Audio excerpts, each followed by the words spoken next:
दोस्तों आज ये ट्वीट आया है यूपी के ऑफिशियल ट्विटर हैंडल से। सभी विभागों में रिक्त पदों पर यथाशीघ्र नियुक्ति प्रक्रिया पूरी की जाए। पदोन्नति के लिए परफॉर्मेंस को आधार बनाएं। यह कार्य इस वर्ष प्रत्येक दशा में 30 सितंबर तक पूरा कर लिया जाए। ऐसा ही ट्वीट अगर आपको याद हो तो जब यूपी में इलेक्शन विधानसभा का था तब भी ऐसा ही एक ट्वीट आया था शिक्षक की भर्ती के मामले में कि उसमें आया था कि 17,000 की वैकेंसी हम जल्द से जल्द पूरा करेंगे। ये आप सभी को याद होगा।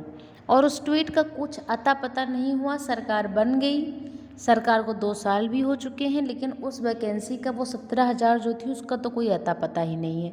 तो जब भी चुनाव आता है, पहले चुनाव आता था तो एक डर का माहौल होता था कि अपोनेंट जीत सकता है, विपक्ष जीत सकता है, तो इस डर में ही 2-4 भर्तियां आ जाती थीं। लेकिन अब ये जो इस समय जो पार्टी है भाजपा की, जो इस समय जो सरकार है, इसको अपने ऊपर पूरा विश्वास है कि इसके सामने कोई टिकेगा नहीं। और ये विश्वास जाहिर सी बात है जनता ने ही दिखाया है यूपी के, कि इनको अब ये भी डर नहीं है कि भर्ती का भी दांव खेला जाए। इनके लिए भर्ती बस एक दांव थी, वो उनको अब आवश्यक नहीं लगती। तो अब भर्ती नहीं आती, अब भर्ती की सिर्फ खबर आती है, वो भी ट्विटर हैंडल के ट्वीट से। और इस ट्वीट का कोई मतलब नहीं, क्योंकि इनकी अपनी ही बातों की कोई वैल्यू नहीं है। अगर सबसे ज़्यादा अपनी बातों से कोई मुकरता है तो राजनेता है, इसमें कोई दो राय नहीं है। भले कोई इस बात से एग्री करे ना करे, हमें राजनीति से कोई लेना देना नहीं है। लेकिन हमारा विभाग, हमारी नौकरियां, हमारा रोजगार जब इन्हीं राजनीति से अफेक्ट होता है तो हमें बोलना पड़ता है, भले ही हम राजनीति से बिल्कुल भी अछूते हों, भले हमें कोई जानकारी ना हो इस बात की। लेकिन जो भर्तियाँ निकलती हैं वो कोई ब्यूरोक्रेट्स नहीं निकाल सकता, वो कोई स्कूल का प्रिंसिपल नहीं निकाल सकता, वो कोई अधिकारी नहीं निकाल सकता। इसका पूरा का पूरा जो जिम्मेदारी होती है वो होती है पॉलिटिकल पार्टीज़ की, और जो सत्ता में है उन पार्टीज़ की मेनली। तो इस वजह से जितने भी आजकल जितनी भी भर्तियां हैं, जितने भी स्टूडेंट्स हैं, जितने भी पढ़ने लिखने वाले हैं, सब का जो एक तार है वह पॉलिटिक्स से जुड़ा रहता है। हर कोई बोलता है कि भारत में हर चाय के टपरी पे राजनीति होती है, भारत में हर बच्चा बच्चा राजनीति जानता है। तो इसका मतलब ये नहीं है कि भारत में राजनीति जो है वो बहुत लोकप्रिय है। इसका ये मतलब है कि भारत में हर चीज़ें राजनीति से उलझ कर रह जाती हैं, और इसी उलझन में हर इंसान उलझा हुआ है, और पॉलिटिक्स के इसी जाल में हर इंसान का काम फंसा हुआ है। इसीलिए वो पॉलिटिक्स करता है। जिस दिन हमारी शिक्षा से, जिस दिन हमारी भर्तियों से, जिस दिन हमारी नौकरियों से पॉलिटिक्स का एंगल निकल जाएगा, उस दिन 90% मैं दावा करती हूँ 90% लोग पॉलिटिक्स में इंटरेस्ट लेना छोड़ देंगे।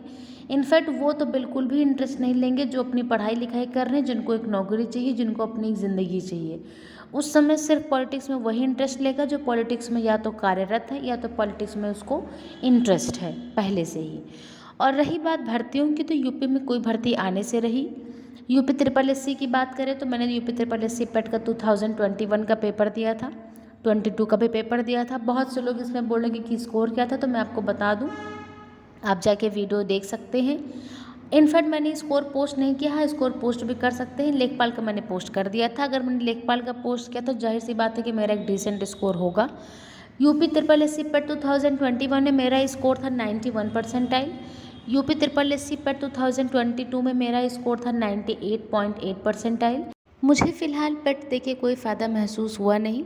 पेट 2021 में मैंने एक फॉर्म फिल किया था लेखपाल का मेंस के थ्रू, अभी तक उसका रिज़ल्ट नहीं आया। डीवी की डेट आई है जो कि नवंबर में गई है, एंड मैं उस डीवी में अपीयर नहीं होने वाली, क्योंकि मेरे उससे थोड़ा ठीक ठाक एग्ज़ाम से जो क्वालिफाइड है।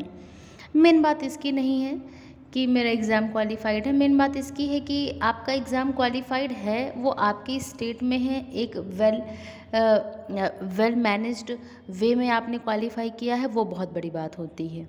किसी अदर स्टेट में आपकी जॉब लगना ये टेम्परेरी बेसिस पे तो ठीक है, बट परमानेंट आपकी स्टेट में होना ये बहुत इम्पॉर्टेंट हो जाता है, स्पेशली फॉर द गर्ल्स। इसमें कोई दो राय नहीं है।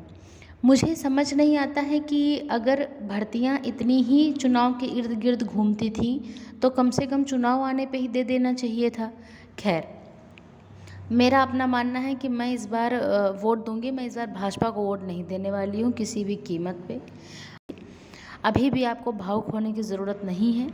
किसी भी मुद्दे पे अगर आप तैयारी कर रहे हैं, अगर आप प्रिपरेशन कर रहे हैं, तो आपको किसी भी तरह के और मुद्दे पे भावुक होने की ज़रूरत नहीं है।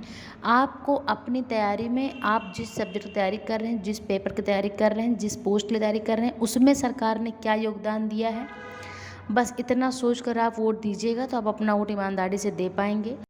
सरकार ने ज़्यादा कुछ तो हमारे हाथ में छोड़ा नहीं है, लेकिन जो भी कुछ 5 साल बाद हमारे हक में आया है, इसको तो हम हाथ से नहीं जाने देंगे।